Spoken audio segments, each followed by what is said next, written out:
we've covered now the Skaven as a whole, who their lords are, each of their units, their magic lores, everything for the most part. One thing I've not touched on in great length, though, are the 4 great clans. Skaven society as a whole, or the Under Empire as it's called, is ruled over by the Council of 13. And we've touched on this a bit in the Skaven Lord video, but the Council of 13 is the governing body of the Skaven society, as I was saying, filled with members from some of the Warlord Clans. And each one of these is called a Lord of Decay. And the council itself is organized like a clock, with the number 13 at the 12 position. And the way the hierarchy works is based off of the proximity to the 13. So 1 and 12 are the most powerful and influential, with 6 and 7 being the weakest, kind of like the newest comers, or they've been knocked down in hierarchy.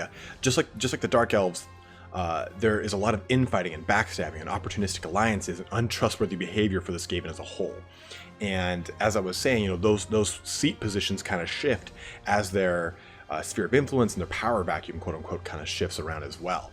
The Lords of Decay, having been in power for ages, though, as they just kind of huff warpstone to keep their naturally long life. Like, honestly, warpstone is kind of the entire crux of the Skaven society. They use it as not income, but they use it as kind of like a bartering tool. They use it for every little damn thing. Like, warpstone is what their entire backbone is. But outside of this ruling class, though, but more really kind of alongside it are the Grey Seers. And I'm just bringing them up to talk about them, because I know definitely a lot of you are going to say, hey, but where the Grey Seers play into this? And I don't want to bring this up so you guys know. But they are really not subject to a majority of the Council of 13 and stand really above everyone else in the society, save, of course, those Lords of Decay. They're kind of the mouthpiece of the Great Horned Rat, as it were. And there's 2 types of clans, really. There's the Warlord Clans and then the Thrall Clans. The Thrall Clans claim allegiance to a Warlord Clan who rules over them. And there is a large multitude of clans, both Warlord and Thrall.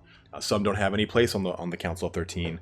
Some are obviously on it. And the main 4, though, the great clans, are Moulder, Eshin, Pestilens, and Skryre.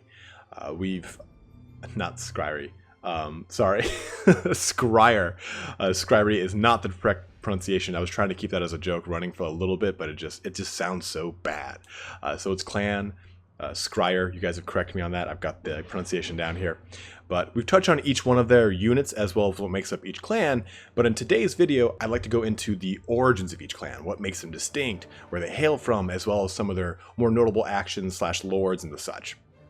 And the way we'll do this is I'll read 2 lovely excerpts from the 6th and 7th edition army books to paint the kind of overall lore of the clan. Then we'll dive right into the other goodies regarding them. Also, I'm going to touch on each clan's base of operations, quote unquote, kind of where they spend the majority of their time, or you can find them, in a pinch. I got a guy, he's Clan Eshin. It's hard to say they have a homeland, because the Skaven are literally everywhere. Skaven Blight is, of course, yes, their quote unquote capital, but they're under every city. You'll find the Moulders under Kislev and all these other locations across the New World, the Old World, Southlands, Nagaroth, fucking everywhere. I'd say the only place they're really not is Ulthuan. I mean, they don't talk about Skaven being there, but the High Elves and the Skaven do clash quite a bit in the Tower of Dusk, the Tower of Dawn, which are located at the southern tips of both the Southlands and Lustria. So it's really hard to say that they come from any one place, but to say that they've got a home in Skaven Blight would be pretty correct. But we'll start off with my personal favorite in the clan I used to play in tabletop. I got the boxed army box for the, oh man, I think it was 5th edition Skaven. Back then, every time they released a new army, they released a like $200 army box that was filled to the brim. It was like a 1,500 point army. It was legit really good. And I bought like the Orcs and Goblins one, the Skaven one, and the Dark Elf one. I had to work my tits off. I was fat at the time, okay?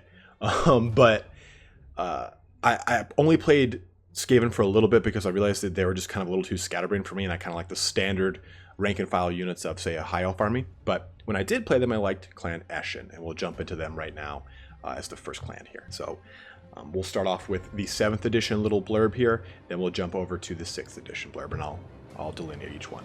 So here's the 7th edition one. Shrouded in shadow and mystery, Clan Eshin is by far the most nefarious of the Skaven clans.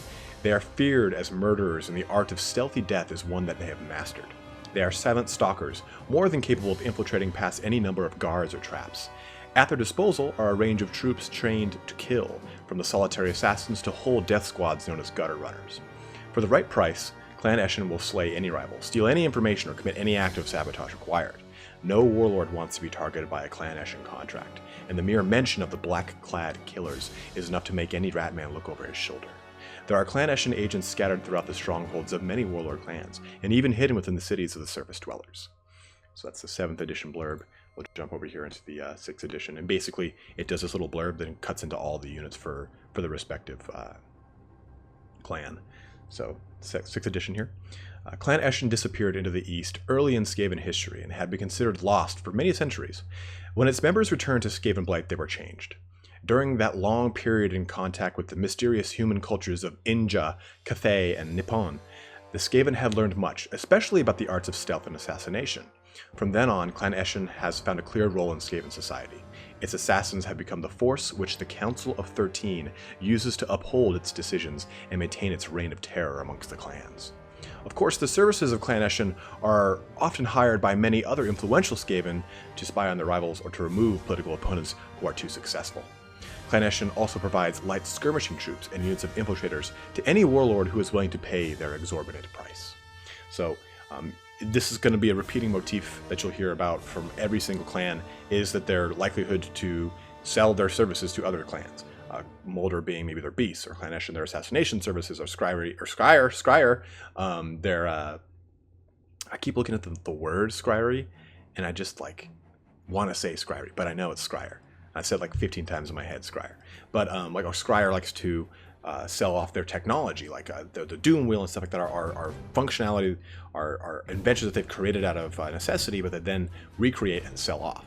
But the current Lord of Decay, the gentle rat, who owns a seat on the Council of 13, would be Lord Sneak, the Night Lord of Eshin, and the founder of Clan Eshin. Some we know about have founders, some we don't. Some we know about their current lords, some we don't. We don't know about all their seat positions and the such. I don't know which seat position that Lord Sneak holds, but I want to read. The reason I'm reading both 6th and 7th edition is so that you guys can hear both stances, historical blurbs. Because as you can see, 6th edition has got a little bit more of the actual origin history of Clan Eshin that 7th edition doesn't have. It's important to know that they learned how to assassinate from Inja, Cathay, and Nippon, because 7th edition doesn't even mention that. It does in some of the bigger, more flavorful text, but not in that little blurb, so I wanted to definitely touch on that. But Lord Visktrin is the founder of Clan Eshin, and he was killed by a dragon, unfortunately, in the Mountains of Morn. And the Mountains of Morn are where we're going to find the Ogre Kingdoms, which I'll definitely do a big lore hammer spotlight video on the race as a whole, like I've done for a lot of other races. But the Mountains of Morn are located to the east of the World's Edge Mountains, to the west of Cathay and Nippon. And he had this Cloak of Shadows, which is this cloak made from hairs of multiple murder victims, and it repairs itself. So it's this really kind of cool thematic cloak that really fits into the whole nature of the Clan Eshin, because they're the seedy assassins of the Skaven society. They're more or less mercenaries for hire, like I've been saying, that sell their services to the already paranoid and overly treacherous Skaven. And that's an important note here, is that they're always paranoid that someone's trying to plot against them. So they tried to make a preemptive plot when someone wasn't even plotting against them, they were plotting against someone else. So Skaven are very skitterish, and you'll see a lot of their names like Skit Scat Skitty Poop, but it's stuff like that where they're little weird quirky names. But the Clan Eshin itself is located deep in the Skaven Blight, in Skaven Blight itself, in the caverns of unyielding shadow. And that's where Clan Eshin really kind of plies their trade and trains their gutter runners, like we've talked about, assassins and night runners. And all of them I'm going to put in the end of this video. How the little end screen will have a link to the Skaven lore video, so you guys can hear more about those specific units and the lore behind them. And also the lores as well, so that you can hear about them that we touch into on the Clan Skryre and Clan Pestilens. But so Clan Eshin, of course, stealthy assassins, and they kind of stick to the shadows. And one really big event that happened, and this is unfortunately in the end times, but there was this 13 assassin group called the Black 13, and they were set up by the Council of 13, and again, 13 will be repeating everything in the Skaven society, and they did this really cool Night of 1,000 Terrors, and basically what it was is the assassination of all of Tilian's authority figures in one whole night. Basically just toppled the entire various republics of Tilia. So it's pretty awesome that they pull this off, and they go into it in a lot of detail in End Times Thankful, which is the book that pretty much specializes or goes into majority of what happens with the Skaven in the End Times. But you know, if they were to be a faction separate in Total War Warhammer 2, speculative, I'd say they maybe just start in Skavenblight, which is going to be Tilia in the Marsh, it's like Marshes of Madness, I think it is, in the spot between Tilia and Estalia in the Grand Campaign map. Maybe a Southlands portion, but we'll go into more of that in the conclusion of this portion. But one notable character they've got is Deathmaster Snikch, S-N-I-K-C-H, so Snikch. He's got a very mysterious nature. You know, he assassinated a lot of high-profile targets. You know, he's killed the Celestial Wizard Heinrich Friesen. He's killed Dwarf Lord Dromgar in Karak 8 Peaks, which is a very fortified Dwarf Karak, and he's one of the brothers of High King Belagar as well. So it's an important note to have about him. He started the Great Fire of Lothern. He's responsible for the bombing of the Imperial Navy in Reichsport, and he destroyed the dwarf engineer Thornix Thorson's Ironcog Dragon. So he definitely gets around as it is, and he's actually the current holder of the Cloak of Shadows that we've talked about under, with the founder Lord Visktrin. But that just kind of gives you an idea of how Clan Eshin's set up, what their kind of flavor is like, and how they're going to play into things. So we're going to see a lot of assassin type characters. All those gutter runners and the such are going to be allied under Clan Eshin. And maybe there'll be a research tree that will be for Clan Eshin, and it'll make it so Clan Eshin troops will cost less, have less recruitment cost, or less upkeep cost. Maybe increase their weapon strength or melee attack. Who knows? We might see that with the tech tree of the Skaven. But we'll jump now across to another clan here. That one being Clan Moulder. And we'll start off with the 7th edition blurb as always, before jumping across to the 6th edition. So, Clan Moulder rose to infamy by mastering the art of breeding, mutating, and surgically creating monstrous fighting beasts. It is unknown how they stitch together disparate parts of mutated creatures, for they jealously guard their methods. It is no secret that Clan Moulder is one of the wealthiest of all clans, for the heinous creations are sold to the Warlord Clans, who are eager to boost their fighting prowess by adding swarms of giant rats, packs of towering rat ogres, or perhaps something even more bizarre. A portion of many Warlord Clans' military strength was birthed in Hellpit, the loathsome stronghold of Clan Moulder. While many are jealous of the power and might of Clan Moulder, few dare to openly deny them. At need, Clan Moulder can field an entire army of war beasts. And we'll jump over now to the 6th edition, which is going to be somewhat familiar, but it's, again, important. Clan Moulder has its strongholds in the depths of Hellpit, far north of Prague, in the land called Kislev by its human inhabitants. Its proximity to the northern wastes, together with the huge reserves of warpstone in its mines, make Hellpit a nightmarish receptacle of the mutating energies of chaos. The masters of Clan Moulder have learned the art of controlling these mutations and use them to create ferocious fighting beasts and foul experiments that combine mad surgery and the darkest of magics. The Packmasters capture many different animals and monsters from the lands south of Hellpit, but most of their subjects come from the savage northern wastes and the dangerous troll country. They study the creatures they capture and experiment on them with feverish imagination. Often they crossbreed those monstrosities in an attempt to create new specimens which carry the most dangerous traits of both species involved. Other times they try direct implantations of severed organs and limbs. All these experiments involve the use of their infamous mutating bombs that contain finely powdered warpstone to focus the mutating energies of chaos on the unfortunate creatures. These foul oils make even the most extreme changes possible, allowing Clan Moulder to violate the laws of nature in their unholy quest to make the ultimate fighting beast. Clan Moulder sells its creatures to all Warlord Clans, and is therefore a much respected and sought-after ally for the ever-warring Skaven. So, you've got this horrifying group of Pack Lords and Master Moulders, and they're really the people that create the monsters and mutants from, of course, this warpstone-based magic that they've got. And the founder of Clan Moulder is Lord Malkrit, And he is one who discovered and created Hell Pit, as we've seen now is more into troll country.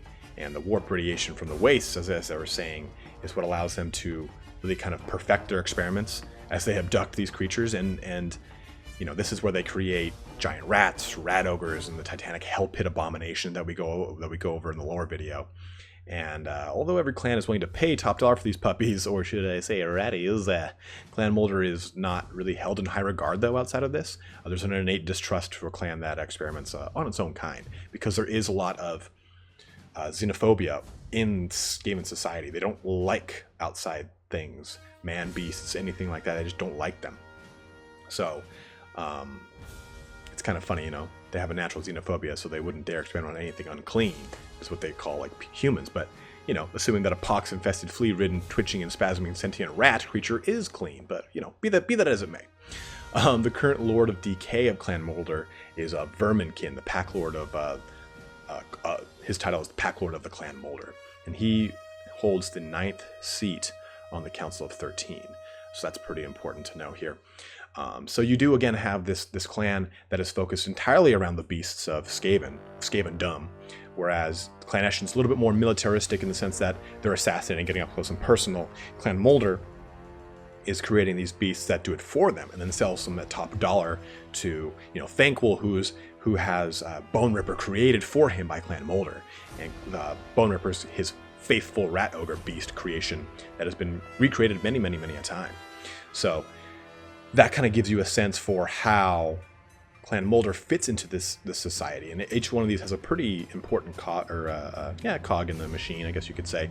And two of the real big notable characters of Clan Moulder. You've got Throt the Unclean. He's one of the best master mutators, one of the gentlemen who... Gentle rats. I don't even want to say gentlemen so fucking much.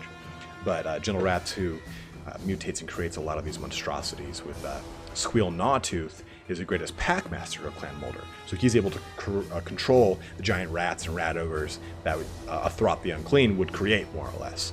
It kind of treats them almost like trained pets. So that's a pretty rare characteristic, and something we might actually see in Total War Warhammer 2, since the Lizardmen already have a rampage mechanic. Is it safe to say that the Skaven are going to have a mechanic with their monstrous beasts that they need to have them controlled by a packmaster, or maybe an area of effect that kind of soothes their brain but prevents them from going all rampagious on things, which is a word I made up and it sounds fucking sick.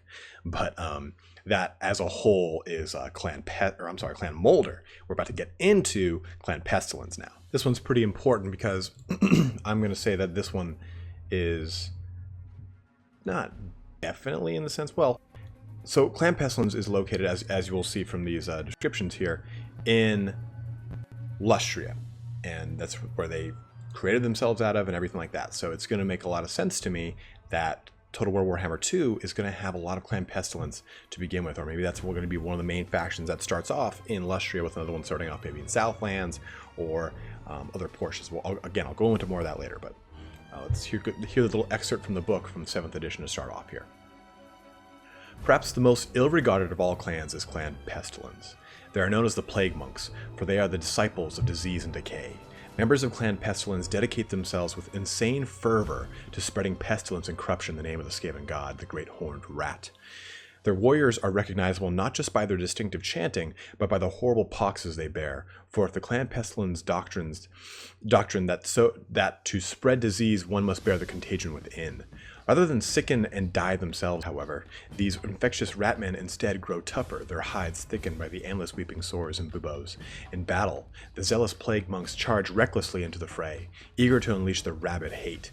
Clan Pestilens does not sell the fighting services of their brethren for mere profit. However, they do lend their warriors to any cause likely to aid their own. They often negotiate hard-driven alliances or promises of future support from warlord clans who are desperate for their backing. For major battles, Clan Pestilens has even been known to deploy some of its own specially created diseases, spreading such violence upon the world as the Black Plague, the Red Pox, and the Oozing Eye Death. Now I'll jump over here to the 6th edition. Centuries ago, a Skaven expedition ventured into the steaming jungles of Lustria, only to be decimated by virulent tropical diseases and the reptilian warriors that defend that land. The few survivors, led by a warlord whose name is lost in the mist of time, hid in the ruins of a temple they had discovered in the depths of the jungle. There they unearthed ancient secrets which should have been left forever undisturbed. Perhaps it was because of the knowledge they chanced upon, or perhaps their destiny was decreed by the Horned Rat. But these Skaven mysteriously began to revere the very diseases that were slowly killing them. A strange new breed of Skaven was born, the Plague Monks, a clan of Pestilens. Constantly plague-ridden, they were capable of withstanding their diseases as long as they remained devoted to their festering god. Soon, the Plague Monks started to expand, and their delirious ferocity became legendary among their enemies. The first to suffer at their hands were the Lizardmen. Several of their cities were wiped out by lethal plagues until powerful magic unleashed by the Slann forced Clan Pestilence to retreat. The majority of the Plague Monks abandoned Lustria and escaped to the Southlands, where they settled in the dark rainforests. From there, they started to move north, spreading disease in their wake until they reached the Old World. When their emissaries reached Skavenblight, contact with long-lost brethren was re-established. At first, they were refused a seat in the Council of 13, which resulted in a bitter civil war. The power of the Plague Lords, supported by those clans that did not agree with the policies of the Council, almost triumphed over the Lords of Decay. The Skaven population was devastated by the war, and Pestilence unleashed by the Plague Monks in their wrath. Finally, the Lords of Decay agreed that the Plague Lords had proved their right to have a seat on the Council, and Clan Pestilence agreed to put its power at the service of the 13. So you have this pretty crazy clan here, very Nurgle-ish, if you want to say here, but you definitely get a sense for where their origins are in Lustria.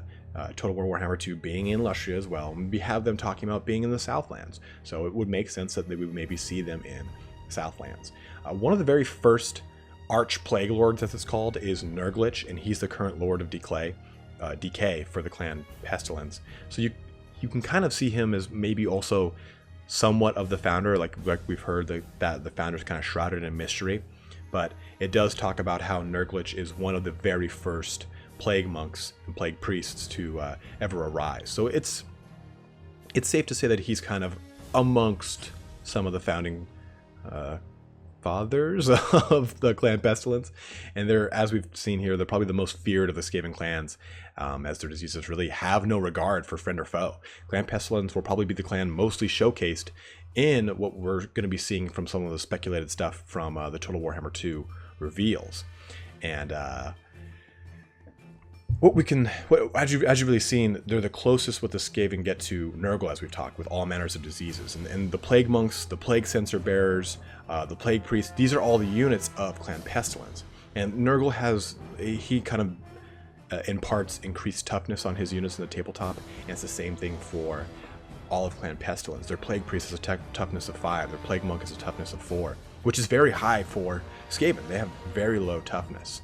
So we're probably going to see a unit with a lot of melee defense and a lot of melee armor that we've already kind of talked about in the lore video as well.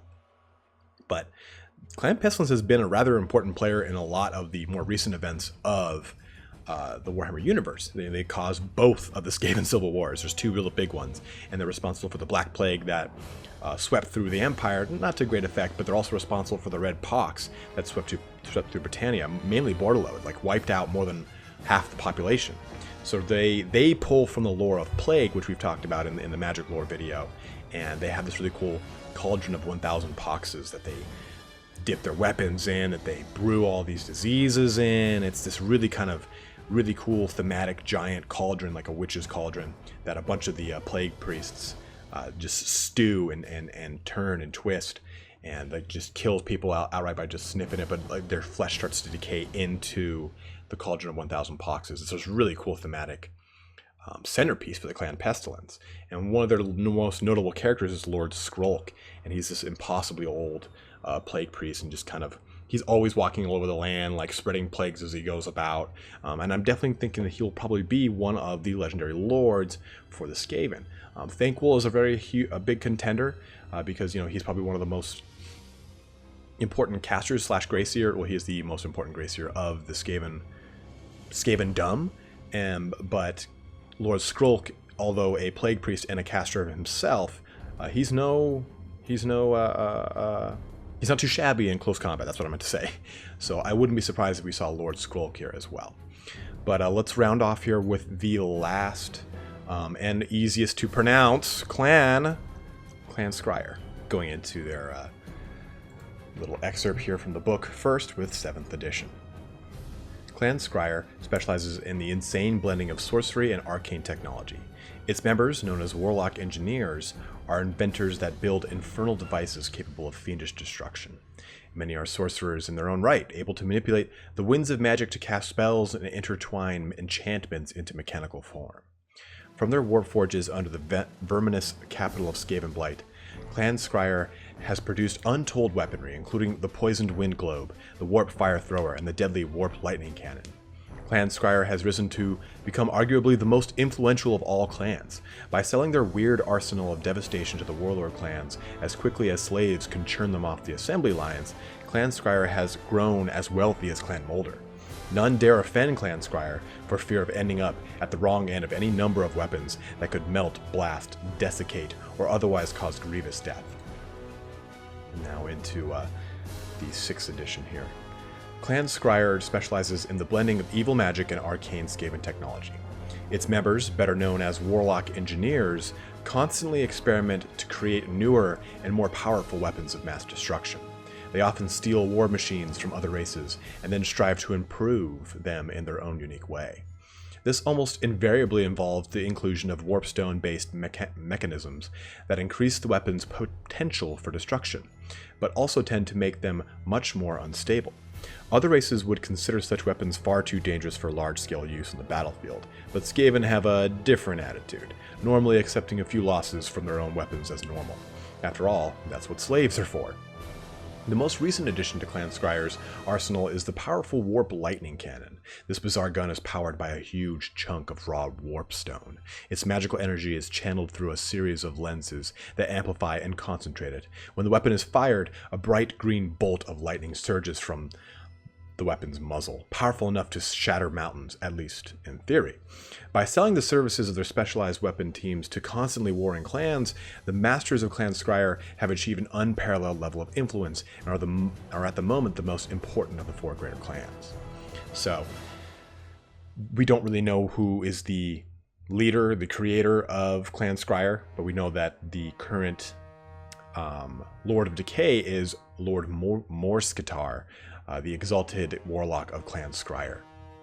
And as we've seen here, really the scientific quote-unquote arm of Skavendom. We've seen that Clan Skryre builds and maintains all form of twisted and arcane inventions, and they do all this from their Warp Forge workshops underneath Skaven Blight, as we've just heard. And their engineers, they produce all of this weaponry clearly at top dollar. They sell this off. So we do have the Poison Wind Globadiers, they make those, but they're also responsible for all the weapon teams we will probably see in Total War Warhammer 2. Warp Fire Throwers, which are going to be something akin to the flamethrowers that the dwarves have. The Rattling Gun, which we don't really have, maybe like a mobile,